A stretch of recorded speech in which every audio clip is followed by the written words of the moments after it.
Hello students, welcome in today's lecture. Okay, in the previous lecture we have learned we are learning second poem, first poem of the second unit, Song of the Open Road, and in the last lecture we have completed page number 94. Okay, and today we will learn on page number 95. So let's see on page number 95. I do not want the constellations any nearer. I know they are very well where they are. Okay. The author says that he does not want any constellation. Okay. Constellations का meaning बाजू में दिया है. Constellations means what? In this context, fate or destiny, and second meaning, influential groups of people, means famous people or lucky people or stars. So the narrator or the author does not want any powerful people or any influential people near to him to get success in his life. He is capable to get success. The author or the narrator is capable to work hard and get success in his life. For his success, he does not need or there is no need of powerful people, lucky stars, etc. etc. I know they are very well where they are. The author knows very well that the lucky people and stars and other things are there on their place very well where they are. They are very well on their place, but the writer doesn't need of them. Next. I know they suffice for those who belong to them. Still here I carry my old delicious burdens. So the writer says that there are different kinds of persons who came in his life, okay, but the writer doesn't need of those lucky people or of those famous, powerful, influential people. But when the poet faces or when poet experiences different kinds of people in his life, he carry out the burdens of those people. Burdens means here not we can say burden म्हणजे बोझा वगैरे असं ते नाही. Burden means the memories of the people, sweet memories of the people. The narrator always carries sweet memories of the people of his relationships. He meet many people who are relatives of the narrator.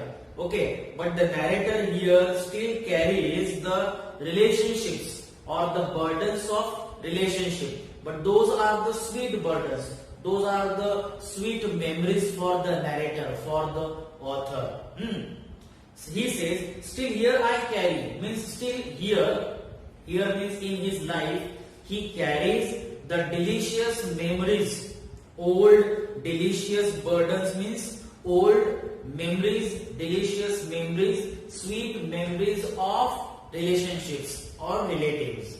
I carry them, men and women, I carry them with me wherever I go. So the narrator, author carries men and women. Men and women means relationship. So he carries relationship with him. I carry them with me wherever I go. Wherever he goes, the memories of the relationships he carries with him. He does not forget any of his relatives, any of his relationship. He always carries memories with him of this relationship. Next. I swear it is impossible for me to get rid of them. I am filled with them and I will feel them in return. I swear, narrator swears that it is impossible for him to forget those memories, to forget those relationships. In every stage of life, in every phase of life, he has different relationships. And it is impossible for the narrator, for the author, to forget, to get rid of them means to come out of relationships, means to forget relationship. It is impossible for him. I am filled with them.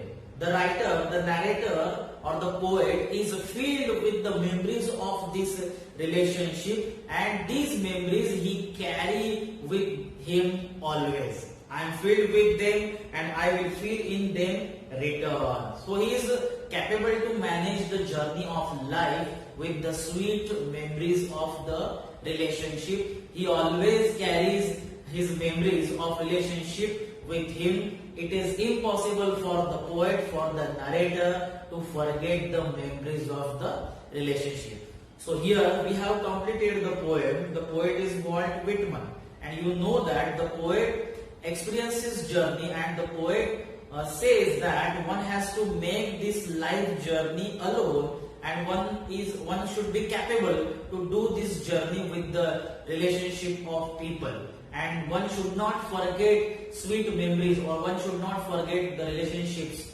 that he has faces in his life. Okay, so page number 95 brainstorming activity is there.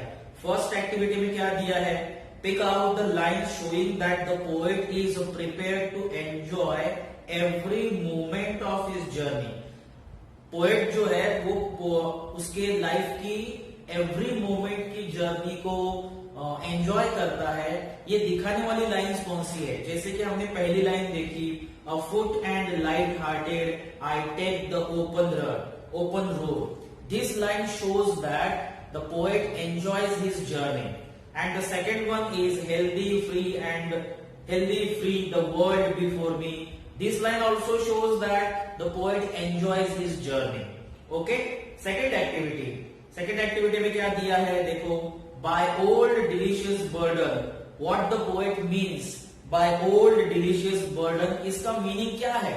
कवि ने उसके अनुसार according to the poet उसका meaning क्या दिया है? इसमें 4 option दिए गए हैं आपको. पहला मीनिंग है द लगेज, दूसरा है द फूड ही कैरीज, तीसरा है the stress he bears during the travels, और फोर्थ नंबर है sweet memories of the past.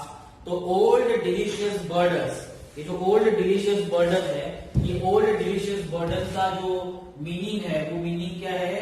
Sweet memories of the past. Okay, sweet memories of the past means old delicious burden. जो पुराने समय की जो बहुत मीठी मीठी मेमोरीज होती है लोगों की हो, जिसे वो मिला है, उनकी मेमोरी को, उन रिलेशनशिप्स को, उन लोगों की यादों को पोएट को कैरी करना अच्छा लगता है, क्योंकि उन यादों को वो भूल नहीं पाता. ओके, समझ में आ गया? तो पेज नंबर 95 यहां खत्म हो गया. पेज नंबर 96 पे एक एक्टिविटी है. एक्टिविटी क्या है? Following are the activities of the poet related to his journey on the road. Divide them into 2 parts. 2 part में डिवाइड करना है. टोटल आपको A to H ऑप्शंस दिए हैं. A to H, ABCDEFGH. इनमें से आपको डिवाइड करना है 2 भागों में. पहला भाग होगा as activities the poet will practise. मतलब कवि जो है इसमें कौन से एक्टिविटीज करने वाला है, पहला पार्ट होगा. And the second part is activities he will not practice. और दूसरा पार्ट ये है कि इन एक्टिविटीज में से कवि कौन कौन सी एक्टिविटीज नहीं करने वाला है. तो हम इसके 2-3 एग्जांपल देखते हैं और आगे की एक्टिविटी की तरफ जाते हैं. तो पहला जो एक्टिविटी है, walking along the road through he does not know where it reaches. तो यह एक्टिविटी पहले पार्ट में आएगी. Activities the poet will practise. मैं फिर से पढ़ता हूं. Walking along the road though he does not know where it reaches. ये एक्टिविटी आएगी. Activities the poet will practise. Second option sorry, complaining about the discomforts during the journey. Complaining about the discomforts during the journey, ये option आएगा second part में. Activities he will not practice. Third option, postponing the journey. Postponing the journey, ये भी option आएगा second part में. Activities he will not practice. Fourth option, praying for good Fortune. Praying for good Fortune, ये भी option आएगा second part में. Activities he will not practice. Next option, carrying the fond memories of good people, carrying the fond memories of good people, ये option आएगा first part में, activities the poet will practice. तो इस तरह से आपको बाकी के ऑप्शंस पार्ट में डिवाइड करने हैं। आगे की एक्टिविटी देखते हैं। Next activity, write down the traits the poet exhibit through the following lines, one is done for you. एक एग्जाम्पल आपको करके दिया है कि उस लाइन में से कौन से एग्जिबिट्स, क्वालिटीज कवि हमें दिखाना चाहता है। तो पहली लाइन ये है, henceforth I ask for no good fortune, I myself am good fortune। तो इस लाइन में से उसका जो क्वालिटी है वो कौन सी दिखती है, सेल्फ कॉन्फिडेंस। ये एग्जांपल आपको सॉल्व करके दिया है। और नेक्स्ट एग्जांपल, आगे के जो एग्जांपल्स है वो आपको सॉल्व करने हैं। सेकेंड एग्जांपल देखते हैं, henceforth I whimper no more, postpone no more, need nothing। तो इसमें से कवि का जो क्वालिटी है वो क्वालिटी कौन सी दिखती है, पॉजिटिव एटीट्यूड। कौन सी है, पॉजिटिव एटीट्यूड। ओके, अगर दूसरी क्वालिटीज हम देखने जाएंगे तो उसमें दूसरी क्वालिटीज भी दिखती है, self reliant. Okay, positive attitude and self reliant. Next example, I do not want the constellations any nearer, I do not want the constellations any nearer। इसमें क्वालिटी जो है वो दिखती है सेल्फ अश्योरेंस, सेल्फ अश्योरेंस।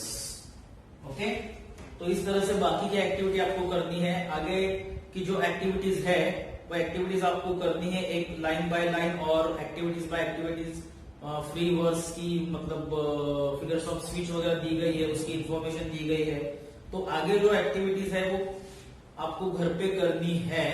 तो यहाँ 2.1 जो हमारी पोएम है, पहली पोएम, उसको हमने कंप्लीट किया।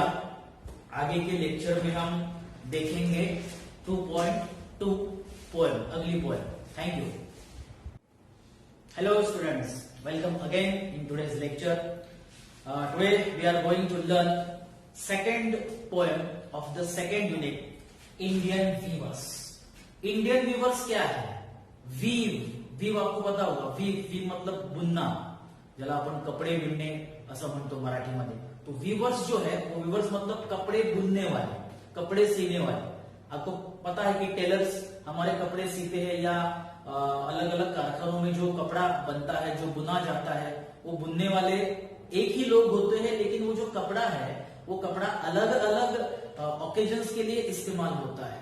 तो वैसा एक सिंबलाइजेशन लेके पोएटेस सरोजिनी नायडू ने ये पोएम लिखी है, इंडियन वीवर्स। तो पहले हम उसका इंट्रोडक्शन देखते हैं कि let's see the introduction of the poetess Sarojini Naidu. Sarojini Naidu was an Indian independence activist, poet and politician. मतलब वो पोएट भी रह चुकी है, पॉलिटिशियन भी रह चुकी है और इंडिपेंडेंट के लिए स्ट्रगल करने वाली एक एक्टिविस्ट भी रह चुकी है। She was drawn towards Indian National Congress movement to liberate India from the colonial rule. हाँ, colonial rule means British rule. British rule से, ब्रिटिशों से इंडिया को आजाद कराने के लिए उन्होंने इंडियन नेशनल कांग्रेस को ज्वाइन किया था और इंडिया को फ्रीडम देने के लिए स्ट्रगल में पार्टिसिपेट किया था। Next, she became a follower of Mahatma Gandhi and Swaraj. तो वो फॉलोअर बन चुकी थी महात्मा गांधी जी की। Sarojini Naidu is widely known for her poetry which included both children's poems as well as themes like patriotism, romance, tragedy.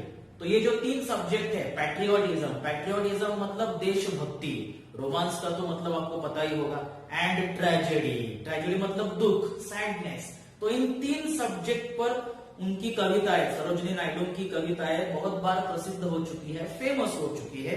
और उसके साथ साथ उनकी चिल्ड्रंस पोएम्स के ऊपर भी जो कविताएं है वो भी प्रसिद्ध हो चुकी है।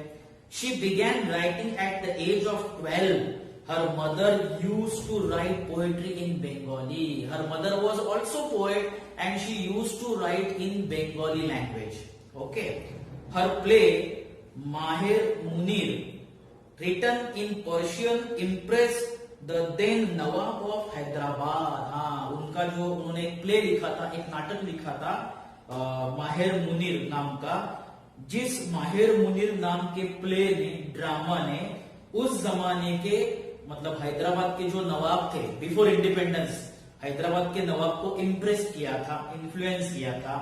इन 1905 her first collection of poems name the golden threshold was published. 1905 में उनका पहला पोएम का कलेक्शन, जो कविताएं सरोजिनी नायडू जी ने लिखी, उनकी कविताओं का पहला कलेक्शन, पहला बुक पब्लिश हो चुका था, जिसका नाम था द गोल्डन देयर्स होल्ड, और वो पब्लिश हुआ था 1905 में, 1905 में. ओके, तो पहले हम कविता का जो समरी है, let's read and let's learn about the summary of the poem, कि समरी क्या है, क्या कविता में बताया गया है. Okay, the poem Indian weavers by Sarojini Naidu consist 3 stanzas. उसमें 3 स्टांजा है. In this short work the 3 stages of man's life are symbolized through the weaver's creations. Weavers जो क्रिएट करते हैं, वीवर्स जो कपड़ा बुनते हैं अलग अलग टाइम पे, जैसे सुबह का टाइम है, आफ्टरनून का टाइम है, इवनिंग का या रात का टाइम है, तो इन अलग अलग टाइम पर वो जो कपड़े बुनते हैं वो अलग अलग टाइम लाइफ के 3 स्टेजेस के साथ कंपेयर किया गया है. कि मनुष्य के जीवन में बहुत सारे पड़ाव होते हैं, लेकिन उनमें से 3 पड़ाव बहुत ही महत्वपूर्ण होते हैं. कि जैसे हम छोटे होते हैं तो चाइल्डहुड का पड़ाव आता है, बड़े होने के बाद हम यंग होने के बाद यंग एज का पड़ाव आता है, मिडिल एज का पड़ाव आता है, और एंड में हमारा ओल्ड एज का पड़ाव आता है. तो ये 3 जो पड़ाव है, जो स्टेजेस है, जो टाइम है मनुष्य के जीवन की, ये 3 इंपॉर्टेंट टाइम को वीवर्स के कपड़े के बुनने के टाइम के साथ कंपेयर किया गया है. इससे अच्छा वर्ड है सिंबलाइज किया गया है. Okay, in the morning weavers weave bright blue robes for new born baby.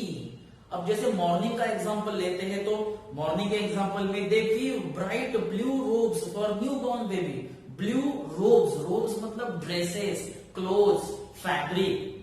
सुबह सुबह जो वीवर्स है, वीवर्स मतलब कौन, the people who weave the fabric, the people who weave the cloth, कपड़ा बुनने वाले.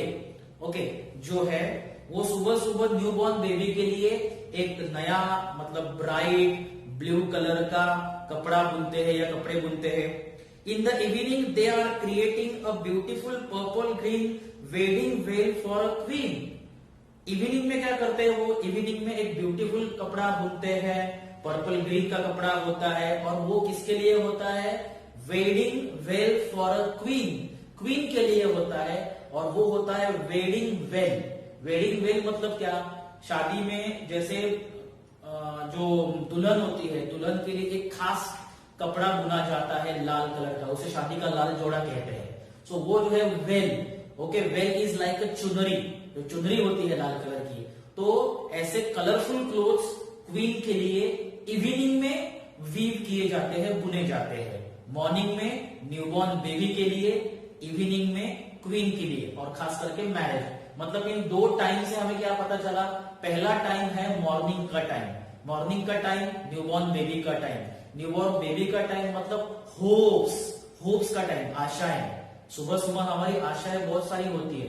तो ये जो चाइल्डहुड का टाइम है, मॉर्निंग का time is equal to childhood time, और childhood time means hopes, understanding, new opportunities, new chances, expectations you can say. और दूसरा जो टाइम है इवनिंग का टाइम है. इवनिंग का टाइम मतलब passion, we are passionate about that. तो हमारा पैशन होता है यंग एज का टाइम. और उसके बाद कभी आगे कहती है कि during the chill of moonlight night they are making the shroud for a dead man. Morning हो गया, इवनिंग हो गया, अब टाइम आता है रात का. During the chill of the moonlight night, chill moonlight, cold moonlight, weavers are weaving making the shroud for dead man. Shroud, shroud क्या होता है? कफन। जो सफेद कपड़ा आता है वो कफन के लिए यूज किया जाता है। मतलब रात का टाइम है, ओल्ड एज का time is equal to old age, dead man. तो ऐसे टाइम को सिंबलाइज किया गया है। The time of the day symbolises the stages of life. कौन से स्टेजेस? चाइल्डहुड पहला पड़ाव, प्राइम ऑफ लाइफ मतलब मिडिल एज या यंग एज दूसरा पड़ाव, एंड द ओल्ड एज तीसरा पड़ाव, अंतिम पड़ाव, जीवन का अंतिम क्षण। ओल्ड एज जो होता है वो ओल्ड एज, ये जो टाइम है ये मनुष्य के टाइम का अंतिम, मनुष्य के जीवन का अंतिम टाइम है। Okay, so night is equal to old age, evening is equal to young age और middle age, prime time of life, and morning is equal to childhood. The weavers create the garments needed for each stage at the corresponding part of the day. मतलब जो weavers है, viewers देखो जैसे viewers same है, मतलब ऐसा नहीं कि सुबह के वीवर्स अलग है, शाम के वीवर्स अलग है, रात के वीवर्स अलग है। वीवर्स सेम है, वो सेम कपड़ा बुनते हैं, लेकिन कपड़ा अलग अलग टाइम में अलग अलग पर्पस के लिए, ओकेजन के लिए यूज किया जाता है। तो वैसे हमारा जो टाइम होता है, जैसे चाइल्डहुड हो या यंग एज हो या ओल्ड एज हो, उसमें हम अलग अलग प्रकार का बिहेवियर करते हैं। उन स्टेजेस में हमारा पर्पस, हमारा बिहेवियर अलग अलग तरह का होता है। In the romantic at the dawn for the newborn baby, in the romantic evening for the bride, and in the chill dark night for the dead. The colors also tell the story of the three stages of man lives. ये man मनुष्य के जीवन के 3 stage है। Okay, next, weavers weaving at the break of day. Why do you weave a garment so gay? कविता में बताया गया है कि garment so gay। Poem extract, page number 100। आपका ध्यान है ना? We are on page number 100। We are on page number 100। Weavers weaving at break of day. Why do you weave a garment so gay? G-A-Y, gay means colorful, garment means fabric. यहाँ कवयित्री जो है, हमारी poetess जो है, वो viewers से पूछती है कि why do you weave such a colorful garment in the morning? और उसका आंसर भी वही देती है कि blue as the wing of halcyon wild, blue as the wing of halcyon wild. Halcyon मतलब जैसे किंगफिशर बर्ड होता है कलरफुल, उसकी तरह, उसकी पंखों की तरह कलरफुल जो कपड़े हैं वो तुम क्यों तैयार करते हो? The poetess asked to the weavers, और पोएटेस उसका मतलब वीवर्स उसका आंसर देते हैं, we weave the robes of a newborn child. Okay, next answer, weavers weaving at fall of night. Why do you weave a garment so bright? Again वो question करती है Weaver से कि ये जो ब्राइट गारमेंट है at the time of evening, fall of night, fall of night means at the time of evening. So at the time of evening तुम ये जो ब्राइट गारमेंट है, ये ब्राइट गारमेंट क्यों बनाते हो, क्यों बुनते हो? The poetess asked to the weavers. और ये कपड़े कैसे हैं? Like the plumes of a peacock, purple and green. ये जो कपड़े हैं ये पीकॉक के मतलब पंखों की तरह पर्पल और ग्रीन कलर के हैं। तो ये कलरफुल कपड़े तुम क्यों वीव करते हो? तो उसका आंसर वीवर्स देते हैं, we weave the marriage veils of queen. हम ये कपड़े मैरिज वेल्स के लिए तैयार करते हैं। और third and last answer, weavers weaving solemn and still. What do you weave in the moonlight chill? Weavers तुम इस मूनलाइट चिल में, सोलोमन एटमॉस्फेयर है, सोलोमन मतलब वेरी क्वाइट एटमॉस्फेयर में, अति मतलब बहुत ही शांत वातावरण में तुम ये जो रात के समय में कपड़े बुनते हो, ये किसके लिए बुनते हो? White as a feather and white as a cloud. और ये कपड़े कैसे हैं? White as a feather, feather की तरह व्हाइट, क्लाउड की तरह व्हाइट। तो ये किसके लिए है? तो उसका आंसर वीवर्स देते हैं, वी वीव और डेड मैन्स फ्यूनरल श्राउड। हम ये कपड़े डेड मैन के फ्यूनरल के लिए, फ्यूनरल क्या है? जिसे हम अंतिम संस्कार बोलते हैं, मनुष्य के मरने के बाद जो अंतिम संस्कार किया जाता है उसको कफन पहनाया जाता है, तो उस कफन के लिए हम ये कपड़ा बुनते हैं। तो ये लास्ट जो स्टांजा है, श्राउड, श्राउड मतलब कफन। ओके, श्राउड का मीनिंग क्या है? A cloth in which a dead man person is wrapped. Dead person is wrapped, जिसको डेड पर्सन को जिस कपड़े में उसको रैप किया जाता है, दैट इज कफन, मतलब shroud. And Solomon means serious, okay, and plums means soft feelers. So last stanza symbolizes the last stage of man, old stage of man। old stage के बाद मनुष्य का जीवन खत्म हो जाता है। तो वैसे जैसे रात के बाद दिन खत्म हो जाता है, तो इसे यहाँ सिंबलाइज किया गया है। ओके, तो इंडियन वीवर्स, ये जो पोएम है बहुत ही छोटी सी पोएम है, लेकिन उसका मीनिंग बहुत बड़ा है। तो keep in mind, try to understand the meaning, read the poem again and again at home. Okay, आपके पास अगर कुछ नोट्स है तो वो नोट्स आप शॉप में से परचेज करो, नोट्स बुक्स आ गई है। सो पेज नंबर 100 पे हमारी जो पोएम है वो खत्म हो जाती है। पेज नंबर 101 पे कुछ एक्टिविटीज है, उनको हम सॉल्व करते हैं थोड़ी थोड़ी और आगे जाते हैं। फर्स्ट एक्टिविटी क्या है? A1, page number 101, activity A1, discuss with your partner about the following vocations. Vocation means words.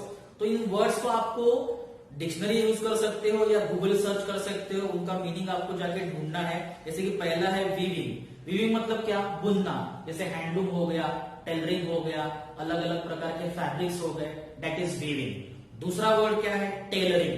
Tailoring से रिलेटेड वर्ड कौन सा है? जैसे टेलर होता है, मशीन होती है, मशीन को अलग अलग कलरफुल जो कपड़े हैं वो वीव करता है। ओके, देन थ्रेड होता है, नीडल होती है, वगैरह वगैरह। तो इस तरह से आपको रिलेटेड वर्ड्स को और उसके मीनिंग्स को फाइंड आउट करना है। You can Google very well and these are very simple. आगे जाते हैं एक्टिविटी A2। A2 में टेबल दिया है, वो टेबल आप इजीली कर सकते हो घर में। जैसे early morning, late in the evening, cold in the night. Early morning का मीनिंग हो गया break of the day, late in the evening का मीनिंग हो गया यंग एज, और evening time fall of the night आप लिख सकते हो। जैसे पोएम में वर्ड आया है fall of the night means late in the evening. And cold night, cold night का जो वर्ड है वो पोएम में कौन सा दिया है? Cold night is Solomon and still. और परफेक्ट वर्ड है the moon light chill. So cold night का वर्ड है द मून लाइट चिल्स। और अलग उन टाइम में वीवर्स जो है वो कौन से टाइप के कपड़े बुनते हैं वो आपको आगे लिखना है। जैसे कि एग्जांपल दिया है early morning, break of the day, कौन से टाइप के कपड़े? Weavers weave robes for the new born child. उसके आगे इवनिंग में और नाइट में आपको लिखना है। इस तरह से बहुत सिंपल एक्टिविटी है। आगे जाते हैं आगे की एक्टिविटी तरफ। Activity number 4, complete the weavers weave in the chill moonlight. तो चिल मूनलाइट में कौन सा कपड़ा बुनते हैं? कपड़ा कौन सा बुनते हैं? A cloth which is as white as a cloud. Moonlight में कौन सा कपड़ा है? White cloth, white cloth which is very white as a cloud. तो ऐसे आपको आगे लिखना है अलग अलग प्रकार के कपड़े। ओके, देन एक्टिविटीज कुछ खास नहीं है, जैसे कि आप इजीली सॉल्व कर सकते हो। पेज नंबर 102, पेज नंबर 102 पे आपको एंटोनिम्स बताने हैं। एंटोनिम्स मतलब अपोजिट वर्ड्स, जैसे कि न्यू का ओल्ड हो गया, ब्राइट का डल हो गया, डेड का अलाइव। सिंपल एक्टिविटी है। ओके, एक्टिविटी 4 में क्या है? फिगर्स ऑफ स्पीच की लाइन आपको लिखनी है। जैसे कि पहले फिगर ऑफ स्पीच क्या है? सिमिली। अब सिमिली की लाइन कौन सी है? सिमिली की लाइन है थर्ड। कविता में देखो पेज नंबर 100 पे थर्ड लाइन कौन सी है? Blue as the wing of a halcyon wide. This is the line of simile, क्योंकि उसमें एज आया है।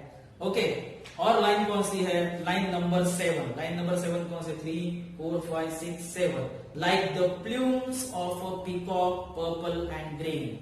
ये लाइन है सिमिली की लाइन। आगे देखते हैं इमेजरी।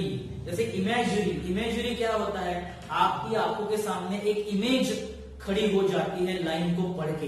तो ऐसी कौन सी लाइन है जो इमेजरी है? ओके, इमेजिन करके आप लिख सकते हो या आपके सामने इमेज तैयार हो जाती है। जैसे कि फर्स्ट लाइन देखो, फर्स्ट लाइन क्या है? Weavers weaving at break of day. Weavers weaving at break of day. Break of day मतलब मॉर्निंग। मॉर्निंग आपके सामने इमेज तैयार हो गई। फोर्थ लाइन भी हो गई जैसे we view the robes of new born child. New born child मतलब क्या, अभी अभी जिसने जन्म लिया है वो बच्चा, आपके सामने वो इमेज खड़ी होगी। तो ऐसे इमेजरी की लाइन आपको लिखनी है। बाकी मेटाफर हो गया, एलिट्रेशन हो गया, ये सब फिगर्स ऑफ स्पीच जो आपको 10th 11th में हो चुके हैं उसके लाइंस आपको फाइंड आउट करने हैं। एप्रिसिएशन ऑफ द पोएम भी आपको लिखना है। With the help of your notes you can write the appreciation of the poem. So इस तरह से हमारी जो 2.2 ये जो पोएम है इंडियन रिवर्स, ये इंडियन रिवर्स को हमने यहाँ कंप्लीट किया है with the activities are very simple and try to solve more activities and question answers of this poem. तो यहाँ हम स्टॉप करते हैं, अगले लेक्चर में अगला पार्ट देखेंगे। Thank you.